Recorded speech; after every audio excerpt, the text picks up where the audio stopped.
আজকে তোমাদের সঙ্গে চিংড়ি মাছ দিয়ে পাঁচমিশালি তরকারির রেসিপি শেয়ার করব।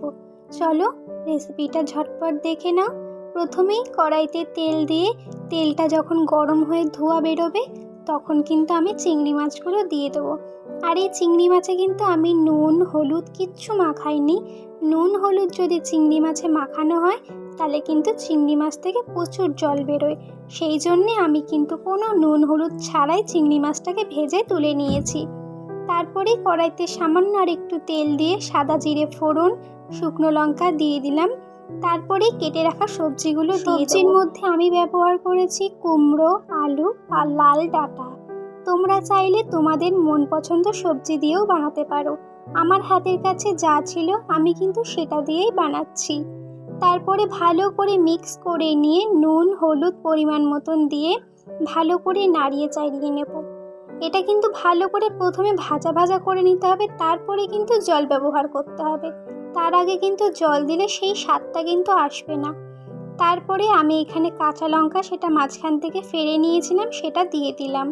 আর যে ভেজে রাখা চিংড়ি মাছগুলো সেইগুলোও দিয়ে দেবো। তারপরে সব কিছু ভালো করে মিক্স করে নেব। আর দেখতেই পাচ্ছ কি সুন্দর ভাজা হয়ে আসছে, তেলও কিন্তু ছেড়ে দিয়েছে। এইবারে আমি সামান্য পরিমাণে জল দেব। সামান্য পরিমাণে জল দিলে সেটা আস্তে আস্তে আলুগুলো সিদ্ধ হবে আর কষানোটাও কিন্তু ভালো হবে। তোমরা কিন্তু কেউ একবারে বেশি জল দেবে না, প্রথমে অল্প করে জল দেবে, তারপরে দেবে বেশি করে জল, যাতে সবকটা আলু একসঙ্গে সিদ্ধ হয়ে যায়। আর ডাঁটাগুলোও কিন্তু সিদ্ধ হতে হবে। তারপরেই ঢাকা দিয়ে দেবো যাতে ডাঁটাগুলো ভালো করে সিদ্ধ হয়ে যায়। তারপরে ঢাকনা খুলে দেখবো সব কিছু ভালো ফুটে এসেছে। তখন এই সমস্ত সব কিছু আমি একটু একটু করে ঘেঁটে দেবো যাতে সব কিছু মাখা মাখা হয়ে যায়। কারণ পাঁচমিশালি তরকারি কিন্তু মাখা মাখা না হলে একদমই ভালো লাগে না। সমস্ত সবজি একটু মাখা মাখা হবে, তবেই কিন্তু এই পাঁচমিশালি তরকারির আসল স্বাদটা বেরোবে। ভালো করে ফুটে আসলে আমি কিন্তু এখানে 2 চামচ চিনি ব্যবহার করেছি। তোমরা এই তরকারিতে যেরকম মিষ্টি পছন্দ করো সেই আন্দাজে তোমরা তোমাদের মিষ্টিটা ব্যবহার করবে। আমি একটু কম মিষ্টি পছন্দ করি এই তরকারিতে, তাই আমি সেই আন্দাজে 2 চামচ ব্যবহার করেছি।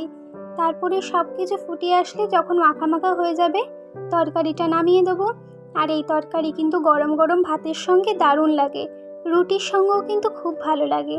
আর আমার এরকম আরও সুন্দর সুন্দর রেসিপি দেখার জন্য অবশ্যই কিন্তু আমার চ্যানেলটাকে সাবস্ক্রাইব করতে একদম ভুলো না।